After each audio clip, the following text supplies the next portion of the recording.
তো আমরা অনেক দিন ধরেই প্ল্যান করছিলাম যে 3 বান্ধবী মিলে কোথাও একটা ঘুরতে যাব। তো ফাইনালি আমরা প্ল্যান করলাম যে সায়েন্স সিটি যাব, কারণ সায়েন্স সিটি এখনো যাওয়া হয়নি আমাদের।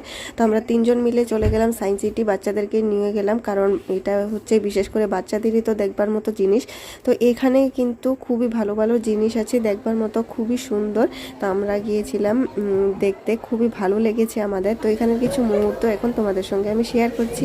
আর এই ভিডিওটা কিন্তু অনেক আগের, তো একটা মিনি ব্লগের মধ্যে এত কিছু দেওয়াটা সম্ভব হয় না, তাও দেওয়ার চেষ্টা করেছি। যদি তোমাদের একটু ভালো লেগে থাকে তো আমার চ্যানেলটাকে অবশ্যই সাবস্ক্রাইব করবে। তো চলো দেখতে থাকো পুরো ভিডিওটা।